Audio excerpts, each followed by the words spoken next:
Hello สบายดีทุกคนสบายดีแม่บ้านสบายดีคุณสบายดี FC ทั้งภายในและต่างประเทศเนาะมื้อนี้เขาก็มีข่าวดี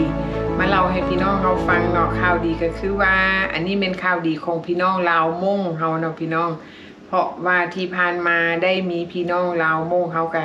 ถูกจับเป็นจำนวนหลายอยู่ที่รัฐมินนิโซตาเนาะแมนและก็มีจำนวนหนึ่งที่เจ้าหน้าที่ไอซ์ก็ได้ปล่อยกลับบ้านเนาะก็คือถูกส่งให้กลับบ้านในมื้อวันวาเลนไทน์นั่นก็เป็นข่าวดีแม่นข่าวดีเนาะตอนนั้นเขาก็เฮ็ดคลิปกับผู้นี้เนาะที่กลับมาหาลูกหาครอบครัวก็แบบเซอร์ไพรส์เลยเนาะแบบลูกเมียก็ดีใจ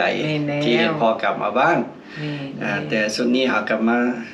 มีจำนวนอีก4คนบ่ได้บ่เป็นคนเดียวได้วันนี้เนาะสุดนี้มีอีก4คนที่เฮาได้รับข่าวดีเนาะก็เป็นพี่น้องลาวโมงเฮา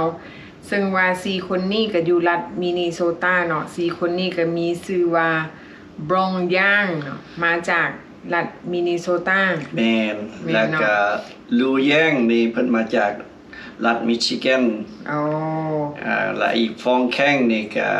มาจากรัฐมินนิโซตาแล้วก็ผู้สุดท้ายบรองซ่งเนาะอันนี้ก็มาจากรัฐมินนิโซตาบางคนอาจจะคิดว่า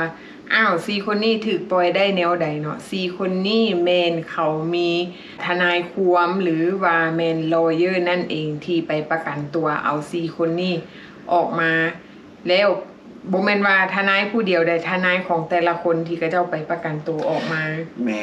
นเนาะแต่ว่าหลังจากออกมาแล้วมันก็ยังเป็นหนทางอีกยาวไกลที่4คนนี้ได้ออกมาสู่ครอบครัวเนาะแต่ว่าเขาเจ้าก็ยังต้องได้ไปต่อสู้กับคดีของเขาเพื่อที่จะได้อยู่ในสหรัฐอเมริกาเพราะฉะนั้นเจ้าหน้าที่หรือว่าต้องได้ประสานงานกับทนายความเนาะเพื่อบุคคลเหล่านี้เขาเจ้าต้องได้ไปขึ้นศาลอีกครั้งหนึ่งเพื่อจะไปต่อสู้คดีถ้าหากว่าคดีของเขาเจ้าชนะเขาก็อาจจะได้อยู่ต่อเนาะแล้วเขาเจ้าต้องได้ไปแล่นสู้เอาบัตรเขียวเพื่อที่จะได้อยู่สหรัฐอเมริกาต่ออย่างน้อยก็จะมีเพิ่นมีเปอร์เซ็นต์เนาะก็จะเพิ่นมีทนายความต่อสู้เขาก็เห็นคนเวียดนามบ่หรือว่าคนแม็กก็จะมีโอกาสที่เอาได้แลนด์เอาบัตรเขียวได้มันก็อันนี้มันก็ขึ้นนำเคสแต่ละคนเนาะว่าสิหนักเบาส่ำใดแม่นแล้ว1ขึ้นกับว่าแต่ละกรณีของแต่ละคนคดีของแต่ละคนหนักเบาส่ำใดอันที่2ขึ้นกับเงินอยู่ในกระเป๋าเฮาเนาะว่าเงินเฮาจะหลายพอที่มันจะคุ้มค่าในการไปจ้างทนายความหรือบ่บางทนายความเขาเจ้าก็เอาลักแสนก็มีลัก 50,000 ขึ้นไปเนาะอย่างน้อยสุดก็50,000 พุ่นแหละชื่อได้บ่ที่เคสนึงที่ว่าเขาเจ้าจะให้รอทนายความเบิ่งเคสของเราซื่อเริ่ม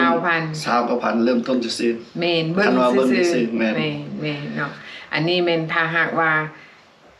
มีการดำเนินคดีหรือว่ามาแลนคดีให้อันนี้มันก็ต้องได้ใช้เงินพอสมควรเพราะว่าคดีของแต่ละคนนั่นแม่นบ่ธรรมดาแล้วอีกอย่างนึงคดีของแต่ละคนแม่นเขาได้เซ็นยินยอมที่จะเนรเทศตัวเองกลับคืนเมืองยังประเทศต้นทางเนาะแล้วตกมาในมื้อนี้เนาะสิให้ทนายความได้มาแลนคดีคืนแบบว่ามา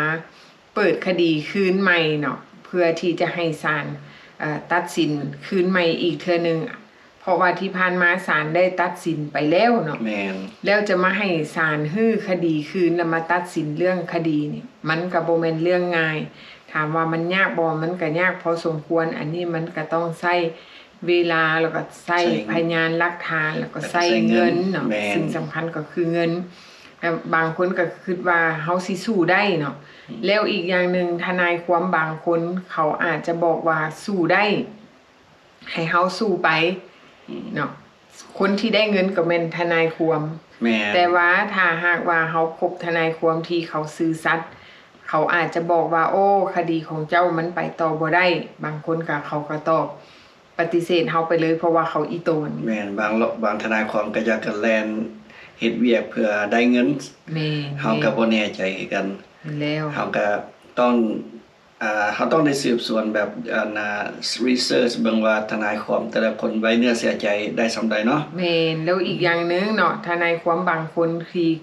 เขามาเล่นคดีให้เฮาเนาะแมนยูตอนเขาอยากได้ลูกความเนาะอยากได้ลูกค้าเขาก็บอกโอ้คดีของเจ้าค่อยสามารถเฮ็ดให้ได้หลังจากนั้นเขาก็จ่ายเงินไปแล้วครึ่งนึงบัดเฮาโทรไปคดีค่อยฮอดใส่แล้วโอ้ค่อยค่าเวียกท่าก่อนท่าจนกระทั่งเฮามีปัญหาเนาะจนกระทั่งแบบว่าเคสของเฮาหรือว่าปัญหาคดีของเฮานั่นจนว่าตกไปเนาะยกตัวอย่างคือกรณีบางคนไปจ้างทนายความที่เฮ็ดเกี่ยวกับยื่นเรื่องบัตรเขียวหรือว่าไปยื่นสอบซิติเซนคือกันเนาะเจ้ายื่นขอบัตรเขียวให้ค่อยแล้วว่าโอ้เจ้าบ่ต้องห่วงบ่ต้องย้านค่อยเฮ็ดให้บัดสุดท้ายแล้วทนายความบ่รับผิดชอบหยังเลยจนว่าเกิดว่าเฮาอยู่แบบผิดกฎหมายเลยเนาะเพราะว่าทนายความบ่ล้ำไหลนำเฮาและอีกอย่างหนึ่งมันก็คนละภาษากับเฮาถ้าหากว่าถือคนเก่งภาษาอังกฤษก็แล้วไปแต่ว่าคันเฮาบ่เก่งภาษาอังกฤษเฮาสิไปโทรหาทนายความแต่ละครั้งเนาะมันต้องได้ใช้เงินปรึกษาแต่ละเทื่อนี่เขาก็ไล่เป็นชั่วโมงแล้วก็ต้องได้นัดมื้อนัดเวลาเนาะอันนี้ก็ลำบากแม่นละอันน่ะเพราะฉะนั้นเฮาก็ไผมีคอมเมนต์หยังหรือว่ารอเยอะดีๆเนาะก็ส่งคอมเมนต์เข้ามาเพื่อว่าทุกคนจะได้ว่ามีรอเยอะที่ไว้เนื้อเสียใจได้เนาะที่บางคนก็ได้อันได้รับบริการของรอเยอะมาเนาะถ้าหากว่าผู้ใดจ้างทนายความแล้วประสบผลสำเร็จอันนี้เฮาก็อยากบอกต่อให้หลายๆคนได้ฮู้เพื่อที่ว่าจะได้ซอยกันเนาะฮู้แล้วบอกต่อถือว่าเอาบุญเนาะบ่แม่นว่าตัวเองประสบผลสำเร็จแล้วเวลาเฮาโทรไปหาโอ้อันน่ะข่อยอยากได้เบอร์ทนายความเบอร์โทรเจ้ามีให้ข่อยได้บ่อันน่ะบางคนก็ตอบว่าโอ้ทนายความบ่สามารถเอาเบอร์โทรให้เนาะอันนี้ถือว่าแม่นบ่ซอยกันเนาะแม่นบ่ซอยกันแบบควรที่ฮู้แล้วก็มาบอกต่อนะเพราะว่าเฮาก็มีFC เฮาเนาะมาถามเฮาว่าอยากได้รับบริการรอเยอะผู้นี้นะเฮาก็เลยติดต่อให้ติดต่อก็อยากว่าก็เลยก็อยากปฏิเสธว่ามันเป็น private ว่าซั่นเป็นเบอร์ส่วนตัวเนาะ personal private ว่าซั่นอันนี้เฮาก็คิดว่าเบอร์ของ lawyer แม่เฮาก็เกิดความสงสัยเนาะว่าอ้าวทนายความนี่บ่รับลูกค้าบ่เป็นหยังคือโทรหาบ่ได้เขาเจ้าบอกว่าอันนี้มันเบอร์ส่วนตัวบ่สามารถบอกได้ก็แล้วไปเนาะอันนี้ก็ถ้าหากว่าผู้ใดมีปัญหาก็ซอกเอาไหมเนาะบ่ได้มีแต่ผู้เดียวแล้วอีกอย่างหนึ่งที่ผ่านมาเฮาก็ได้ยินข่าวว่า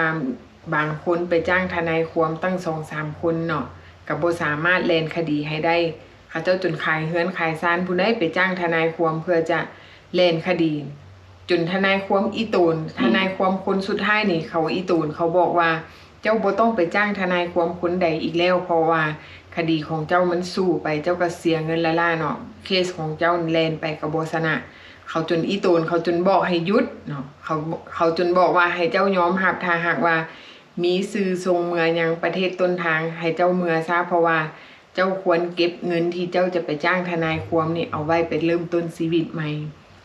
อันนี้เป็นทนายความที่ดีที่เขาให้คำแนะนำเพราะว่าเขารู้ว่าสิ่งที่มันเป็นไปบ่ได้เนาะเขาก็แนะนำเฮาในทางที่ดีบัดทนายความบางคนเขาเจ้าก็บ่ได้สนใจเขาสนใจเอาแต่ลูกค้าเอาเงินเนาะและอีกอย่างหนึ่งบางครั้งเฮาไปเจอทนายความที่เขาเจ้าแบ่งแยกระหว่างเสื้อชาติสัญชาติเนาะสมมุติเฮาไปเอาทนายความที่เขาบ่เข้าข้างคนเอเชียเฮาจังซี่เนาะเฮาไปจ้างเขาแม่นอยู่เขาเว้าดีนำเฮาแต่ว่าเขาอาจจะบ่มักก็มีเนาะอันนี้เฮาก็ต้องได้เบิ่งหลายๆด้านเพื่อหยังเพื่อว่าบ่ให้ถูกทนายความหลอกลวงเฮานั่นเองบางคนอาจสิเว้าว่าอ้าวคันบ่เชื่อใจทนายความคือสิไปจ้างเฮ็ดหยังทนายความมันก็มีหลายรูปแบบเนาะบ่ถูกไผบ่ฮู้เนาะอันนี้เฮาก็เว้าให้ฟังซื่อๆอันนี้ก็แล้วแต่ละคนจะตัดสินใจว่าจะเฮ็ดแบบใดถ้าหากว่าเฮาคิดว่าเฮาจ้างทนายความโดยที่ใช้เงินเป็นจำนวนหลวงหลายระหว่าง 50,000 500,000 อันนี้เฮาก็ควรพิจารณาว่ามันคุ้มค่าสำหรับเฮาบ่หรือว่าเฮาจะเอาเงินก้อนนั้นไว้ไปตั้งโตอยู่ที่ประเทศลาวเนาะเงินตั้งเป็นเงินแสนก็สามารถซื้อเฮือนได้แล้วเนาะถ้าว่าไปอยู่ลาวสามารถเริ่มต้นชีวิตใหม่ได้ อันนี้ถือว่าเป็นเงินก้อนใหญ่เนาะทางแม่น แม่นั้นนี่ก็พอเป็นนายคิดเนาะ แม่น ก็บางคนก็บ่อยากแยกครอบครัวครอบครัวอยู่อเมริกาหาไปอยู่ลาวที่มันก็ลำบากเนาะแต่มันก็จำเป็นนะเพราะว่าเฮามีโทษเนาะ แม่นถ้าหากว่าเนาะคันเฮามีเงินก้อนถึงว่ามีเงินคันว่าหลักแสนที่จะไปจ้างทนายความเฮาก็เอาเงินก้อนนั้นไปเริ่มต้นชีวิตใหม่แต่ว่าผู้เป็นลูกเป็นเมียอยู่อเมริกาก็ยังสามารถกลับไปหาเฮาได้ เพราะว่าเฮายังมีเงินก้อนถือว่าเฮาเป็นคนมีฐานะแหละมันแตกต่างจากคนที่หาเช้ากินค่ำแล้วบังเอิญไปมีคดีแบบนี้ แม่น เงินสิไปจ้างทนายความก็บ่มีสิไปเริ่มต้นชีวิตใหม่ก็บ่มีเนาะหาเช้ากินค่ำจังซี่มันก็ลำบาก สิ่งสำคัญคือตอนนี้ถ้าหากว่าผู้ใดมีโอกาส ที่ยังบ่ทันได้ถูกเจ้าหน้าที่ไอ้จับตัวส่งกลับ ควรทอนเงินไว้หลายๆ เตรียมตัวเตรียมพร้อมเนาะคือให้เตรียมว่าคันเฮาไปอยู่ลาวเฮาสิไปอยู่ไสเฮาสิไปเช่าเฮือนอยู่ไสเฮาสิไปซอกหาสปอนเซอร์ผู้ใดเนาะแล้วเฮาสิไปเริ่มต้นใหม่อยู่ประเทศลาวมันต้องใช้เงินจำนวนเท่าใดในเวลา3 เดือน6 เดือนหรือ1 ปีเพราะว่าเฮาไปฮอดใหม่ๆเฮาก็บ่ได้มีเวียกเฮ็ดงานทำ แม่นไปใหม่ๆในตื่นเต้น แม่น โอ้อันใดก็ถือได้ก็ถือ ไปแล้ว ว่าแต่เงินเบิดโป้มือได้บ่ เมื่อเนาะบางคนบ่ฮู้จักใช้เงินเด้ โอ้ไปใช้เงินล้านอยู่เมืองลาวเนาะเป็นเศรษฐีเงินล้านเลยเนาะ100อยู่นี่ ไปใช้อยู่เมืองลาวได้2 ล้าน แล้วอีกอย่างหนึงเนาะเฮาก็ไปเห็นคลิปของเคนคำเนาะแล้วอนามีคนเอาเงินให้เราใบ100แต่ว่ามันมีห้อยเขียนเอาบิ๊กเขียนเนาะเฮาสิบอกทุกคนไว้ว่าถ้าหากว่าคนใดจะไปยังประเทศลาวควรไปแลกเอาเงินใบใหม่ๆเนาะพี่น้องใหม่เดี๋ยวนี้อยู่ธนาคารก็อึดเงินใหม่แหละแต่ว่ามีคนแนะนำเฮาว่าถ้าหากว่าผู้ใดได้ไปคาสิโนเนาะไปแลกเอาอยู่คาสิโนอันนี้เฮายังบ่เคยได้ไปเทื่อ แม่น อันนี้แต่ว่ามีคนแนะนำมา อันนี้เฮาก็แนะนำต่อถ้าหากว่าผู้ใดได้ไปเที่ยวคาสิโนก็ลองเบิ่งเนาะไป สิ แล แม่ ก นแท้หรือบ่เนาะคันแม่นแท้แล้วก็คอมเมนต์เข้ามาบอกเขาแน่ แม่นแล้ว เพราะว่าเขาจะได้บอกทุกๆคนเนาะโอ้ได้เงินใหม่แท้บ่ แม่นเพราะว่าเขาเจ้าบอกว่าเงินอยู่คาสิโน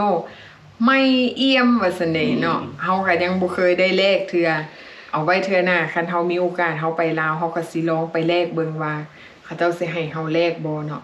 ความหมายว่าไปแลกแนวใดบ่แม่นว่าเฮาเอาเงินไปแลกนะทำอิฐเฮาก็ไปลิ้นก่อนเขาจะว่าลิ้นแล้วเรียบร้อยแล้วเฮาก็ไปแตกน้ำเขา อ๋อโอเคเนาะ เนาะ